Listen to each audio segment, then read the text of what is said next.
My daughter chose community college, so I stole her college fund, kicked her out, and sabotaged her job. My sons disown me for it, and the daughter I destroyed refuses to ever come back. I had 3 children who loved me. All 3 of them. Unconditionally. The way children love their father before they're old enough to see him clearly. Before they're old enough to recognize that the man making the rules isn't wise. He's controlling. Before they understand that the father who says I know what's best for you actually means I know what's best for me.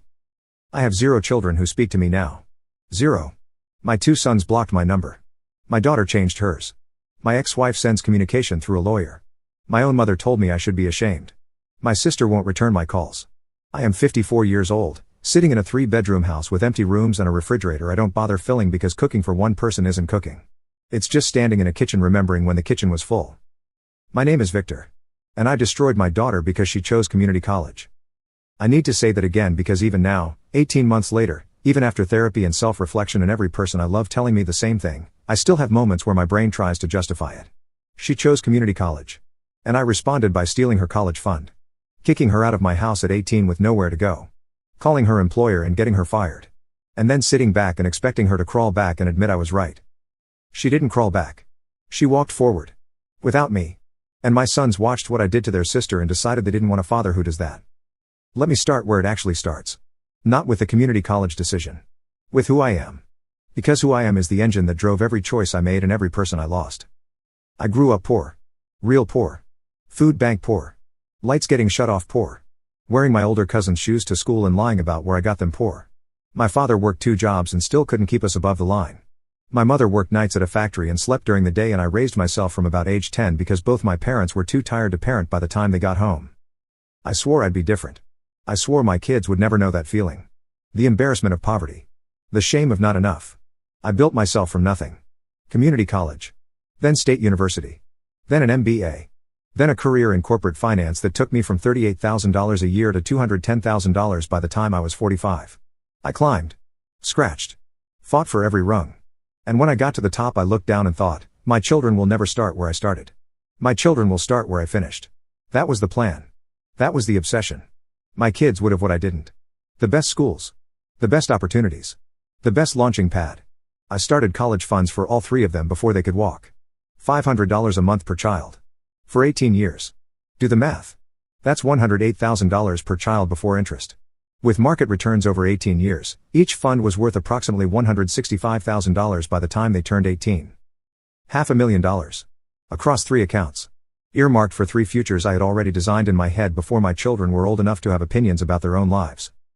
My oldest son, Kai, is 25. He went to a 4-year university. Business degree. Works in consulting now. Good job. Good salary. The plan worked for Kai. Or Kai worked for the plan. Either way, the money was spent, the degree was earned, the career was launched. Check. My second son, Elijah, is 23. He went to a 4-year engineering program. Top of his class. Works for an aerospace company now. The money was spent. The degree was earned. Check. Check. My daughter, Naomi, is 20 now. She was 18 when the plan broke. When she broke the plan. When she sat across from me at the dinner table during her senior year of high school and said the sentence that detonated my entire identity as a father. She said, "Dad, I want to go to community college." 6 words. I heard them and my vision actually narrowed. Like the room got smaller. Like the walls moved inward. I felt something in my chest that I now recognize as rage, but at the time I interpreted as righteousness. As protection. As a father hearing his daughter volunteer for the life he'd spent 35 years escaping. I said, "What?" She said, "I've been thinking about it a lot. I don't know what I want to major in yet. I don't want to spend $40,000 a year figuring it out. I want to do my gen eds at community college. Save money. Figure out what I actually want. Then transfer." Logical. Reasonable. Financially responsible. The exact kind of thinking a parent should celebrate. My daughter had looked at the landscape of higher education and made a strategic decision that would save tens of thousands of dollars and give her time to find her path. She wasn't dropping out. She wasn't giving up. She was being smart. I didn't see smart. I saw failure. I saw my daughter choosing the same starting line I'd started from. The community college. The place where poor kids go because they can't afford anything else. The place where I sat in plastic chairs under fluorescent lights and swore my children would never sit in those chairs. My daughter was volunteering for the chairs. And I took it personally. Not as her decision about her education. As an insult to my sacrifice. As a rejection of everything I'd built for her. I said, "Absolutely not. You have a college fund. You're going to a 4-year university. End of discussion. Naomi said, Dad, it's my education. I should get to decide. I said, it's my money. And I decide where it goes. And it goes to a real school. Not community college. My money. I said that. To my daughter. About a fund I'd built for her. I said my money because in my mind it was my money. My sacrifice. My 18 years of $500 monthly contributions. My plan. She was just the vehicle for the plan. Not a person with autonomy. A vehicle. Naomi looked at me. She had this expression I've seen in photos of her since then. Not anger. Not sadness. Measurement. She was measuring me. Calculating something. Deciding something. At 18 years old, my daughter looked at her father and did the math on who he actually was versus who she'd believed him to be. She said, okay, Dad. And she left the table. I thought I'd won. I thought okay meant compliance. It didn't. Okay meant I hear you. And I'm going to do what I want anyway. Because Naomi had already applied to community college. Already been accepted. Already planned to use her own savings from her part-time job at a bookstore to cover tuition. She didn't need my money. She didn't need my fund. She didn't need my permission. She just needed me to not destroy her for making her own choice. I destroyed her anyway. I found out about the community college acceptance a week later. My ex-wife, Diane, called me. We'd been divorced 3 years. She said, Victor, Naomi told me she's going to community college. She's excited about it. She has a plan. Please don't make this about you. Don't make this about you. Diane knew me. Knew exactly what I would do. She called to preempt it. To head off the disaster. Because Diane had lived with me for 19 years and she knew that my reaction to losing control wasn't disappointment. It was punishment. I said, she's not going to community college. She has a fund. She'll use the fund. Diane said, Victor, it's her life. Let her make her choices. I said, not with my money she won't. I hung up. And I did the first unforgivable thing. I liquidated Naomi's college fund. All of it. $165,000. Moved it into my personal brokerage account. Took me 45 minutes and 3 phone calls. 18 years of contributions. Gone. Transferred. Into an account with my name on it and my name only. The fund was in my name. Legally, it was a custodial account. She'd turned 18. The money should have transferred to her. In most families, it would have. But I'd structured it deliberately so that the account remained in my control until I authorized the transfer. My financial advisor had warned me about this structure years ago. He said, Victor, if you keep control past 18, there could be conflicts. I said, I'm her father. There won't be conflicts. I stole $165,000 from my daughter because she chose community college. I need you to read that sentence and let it sit. Because I've read it 1,000 times and it still doesn't feel real. But it is. I did that. That happened. That's who I was. The second unforgivable thing. 3 days after I liquidated the fund, I called Naomi. She was at Diane's house. I said, I know about community college. I've moved the college fund. It's no longer available to you. If you want to go to a real school, we can discuss reinstating it. If you want community college, you're on your own. She was quiet. Then she said, you took my college fund because I won't go where you want me to go? I said, I'm not funding a decision I don't agree with. She said, that money was for me. For my education. However I choose to get it. I said, my money. My rules. You want to make adult decisions? Make them with adult consequences. She hung up. I felt powerful. I felt like I was teaching her something. Like I was the father who held the line. Who didn't cave. Who maintained standards. I felt like I was being strong. I was being monstrous. And I didn't know it yet. The third unforgivable thing. Naomi had a job at a bookstore. Half Moon Books. Independent shop. She'd worked there since she was 16. The owner, a woman named Greta, loved Naomi. Gave her extra hours. Taught her the business. Was planning to make her assistant manager after graduation. I called Greta. I told her that Naomi was going through a difficult time. That she was making bad decisions. That she was unreliable. That she'd been lying about her schedule. I told Greta that as Naomi's father, I was concerned about her stability and thought it might be best if Greta reduced her hours or let her go. I called my daughter's employer and lied to get her fired. I need you to sit with that sentence too. Because if the college fund was theft, this was sabotage. This was a father deliberately removing his daughter's income because she defied him. This was me reaching into her life and pulling out the only financial support she had left. The job she loved. The boss who mentored her. The paycheck that was going to fund the community college I'd forbidden. Greta didn't fire Naomi. But she reduced her hours. From 30 a week to 12. Because she trusted a father's word about his own daughter. Why wouldn't she? Fathers don't sabotage their children. Except I did. Naomi found out what I'd done a month later. Greta felt guilty. Told Naomi about the call. Naomi called me. Not crying. Not screaming. That same measured voice. The voice of a person who's finished calculating. She said, "You called my job. You told Greta I was unreliable. You got my hours cut." I said, "I was trying to." She said, "You took my college fund. You kicked me out of your plan. And then you called my job to make sure I couldn't pay for the plan I chose instead. You didn't just say no to community college, Dad. You tried to make it impossible. You tried to leave me with nothing so I'd have to come back and do what you want." I said, "Everything I've done is because I want what's best." She said, "You want what's best for you. Not for me. For you. You want a daughter who goes to the school you pick so you can tell your friends and feel good about your plan. You don't care about my education. You care about your ego. And you were willing to steal from me and sabotage my job to protect it." She paused. Then she said, "I'm done, Dad. You're not my father anymore. Fathers don't do what you did. Goodbye." She hung up. Changed her number. Blocked my email. Blocked me on everything. Gone. Like a door that closes so clean you don't even hear the click. Kai found out first. I don't know how. Naomi told him or Diane told him or the family network did what family networks do. He called me. He said, "Dad. Tell me you didn't steal Naomi's college fund." I said, "I moved it. I didn't steal it. It's my." He said, "Tell me you didn't call her job." I couldn't answer that one. He said, "You called Half Moon Books and told Greta that Naomi was unreliable. Your own daughter. The kid who's worked there since she was 16. The kid who never missed a shift. Who never got a complaint. Who got Employee of the Year twice. You called her boss and lied about her to get her fired." I said, "I was trying to get her to make the right." He said, "I'm done. Don't call me. Don't text me. Don't show up at my apartment. I have one sister and you tried to destroy her because she chose community college. Community college, Dad. Not drugs. Not dropping out. Community college. She wanted to save money and figure out her life and you responded by stealing $165,000 and sabotaging her income. I don't have a father who does that. I refuse to." He hung up. Blocked my number. Elijah called the next day. Quieter than Kai. More measured. Like Naomi. He said, "Dad, I've talked to Kai and Naomi. I know everything. The fund. The job. The phone call to Greta. I have one question. When you liquidated Naomi's fund, where did the money go?" I said, "It's in my brokerage account." He said, "So you still have it? $165,000 of your daughter's money is sitting in your account right now." "Yes." He said, "Transfer it back. Today. All of it. Into an account in Naomi's name. If you do that, there's a chance. A small one. If you don't, you lose all three of us.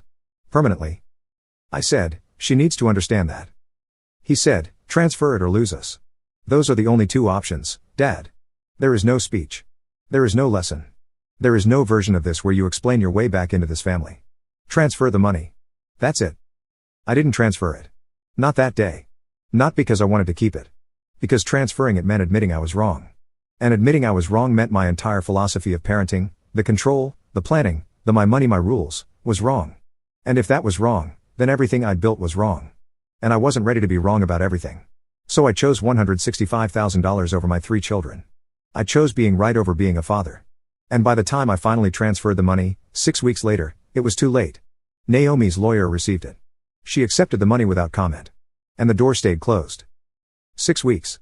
I held my daughter's money hostage for 6 weeks after my son gave me a clear ultimatum. And in those 6 weeks, whatever microscopic chance existed for reconciliation evaporated. Because the delay proved exactly what Naomi and Kai and Elijah already believed. That I cared more about being right than about them. That the money was always about control. And that I would choose control over my children every single time unless I was forced to let go. I tried. After the transfer. After the 6 weeks. I tried to reach them. Wrote Kai an email. Long. Apologetic. Told him I understood. That I was wrong. That I wanted to fix it. His response was one sentence. "You had 6 weeks to prove you cared about your daughter more than your ego. You chose your ego. There's nothing left to fix." Wrote Elijah. Similar email. Similar length. His response was even shorter. "Don't contact me again." Wrote Naomi. 3 pages. Handwritten. Everything I felt. Everything I regretted. Mailed it to Diane's address because I didn't have Naomi's. Diane called me. She said, "I'm not giving her this letter, Victor." I read it. It's 3 pages of you explaining why you did what you did. She doesn't need your why. She needs your accountability. And there's a difference. Why means you're still processing. Accountability means you've stopped processing and started owning. This letter is processing. I'm shredding it. She shredded it. My ex-wife shredded my apology because it wasn't good enough. And she was right. Because I'd spent 3 pages explaining the poverty. The shame. The fear. The drive. All the reasons I built the plan and all the reasons I couldn't let go of it. Reasons. Explanations. Context. Everything except the 5 words that actually mattered. I was wrong. I'm sorry. That's it. 5 words. No context. No explanation. No backstory about growing up poor. No speech about sacrifice. Just I was wrong. I'm sorry. Those are the only words that matter when you've stolen from your daughter and sabotaged her job and lost all 3 of your children. And I couldn't say them without attaching a paragraph of justification because justification is the language I speak. Control is the language I speak. Accountability is a foreign tongue I'm still learning at 54 years old.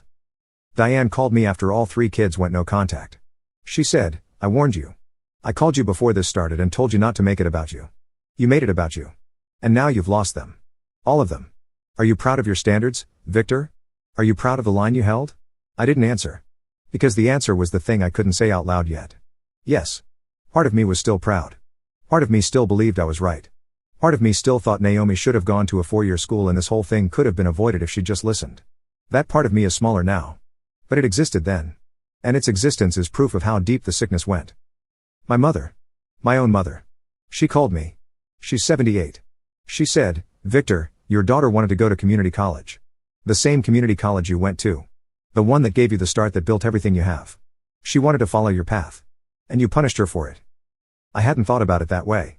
Not once. Naomi wasn't rejecting my sacrifice. She was following it. She was choosing the same starting point I'd chosen 35 years ago. The same plastic chairs. The same fluorescent lights. The same place where I'd sat as a broke kid and decided to build something. She wanted to sit in those chairs.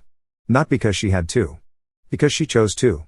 Because she looked at her father's path and thought, that path worked. I'll take it too. And I stole her money for it. Sabotaged her job for it. Kicked her out of my life for it. Because I was so blinded by my shame about where I came from that I couldn't see my daughter honoring where I came from. My mother said, you should be ashamed, Victor. Not of community college. Of yourself. Naomi is 20 now. She went to community college. On her own money. The hours Greta restored after finding out I'd lied. A second job at a coffee shop. Financial aid. Scholarships she applied for herself. She did her gen eds. Got a 3.8 GPA. Transferred to a 4-year university this fall. The same state university I went to. She's studying architecture. She's building things. With her own hands. With money she earned. Without a cent from a father who had $165,000 sitting in an account he stole from her. She eventually got the money back. She used it for the university transfer. But she didn't call me. Didn't text. Didn't acknowledge it. Because the money was never the point. The betrayal was the point. A father who steals from his daughter and sabotages her job doesn't get credit for returning what he stole. You don't get a thank you for giving back something that was never yours to take. Greta. Let me tell you about Greta. Because Greta did what I should have done. When Naomi told Greta the truth about my phone call, Greta restored her hours immediately. Then she promoted her to assistant manager. Then she started mentoring Naomi in business operations. Greta became the parent I refused to be. Supportive. Encouraging. Proud of Naomi's choices instead of threatened by them. A 60-year-old bookstore owner did more fathering in 6 months than I did in 18 years. Greta called me once. She said, Mr. Coleman, I want you to know that your daughter is the hardest working person I've ever employed. She's smart. She's kind. She's determined. Whatever you think you were protecting her from by calling me, you were wrong. She doesn't need protection. She needs someone to believe in her. I'm sorry that person isn't you. A bookstore owner told me I failed as a father. And she was right. And it hurt more than anything my children said because Greta had no obligation to Naomi. No blood. No history. Number 18 years of investment. She just saw a good kid and chose to help. For free. Without conditions. Without control. Without my money, my rules. Kai is 25. Hasn't spoken to me in 18 months. I hear through Diane that he's doing well. Consulting. New apartment. Girlfriend. A life I'm not part of. Elijah is 23. Hasn't spoken to me in 18 months. Aerospace. Building rockets or something close to it. The kid I funded through engineering school won't answer my calls. Because funding doesn't equal fathering. And he watched me prove that with Naomi. Naomi is 20. Architecture student. 3.8 GPA. Transferred to a 4-year university on her own terms. In her own time. Following the path I should have celebrated instead of punished. 3 children. 3 empty bedrooms. 1 kitchen I don't cook in. I stole my daughter's college fund because she chose community college. The same community college I went to. The place that gave me everything. And now the house is quiet. And the phone doesn't ring. And the bedrooms stay empty. And the refrigerator stays bare. And I sit at a table where 4 people used to eat, and I eat alone because the man who controlled everything lost everything the moment he couldn't control his daughter's choice. Community college. $3,200 a semester. That's what this cost. Not the tuition. The family. $3,200 a semester. 3 children. 1 kitchen. The math doesn't balance. It never will.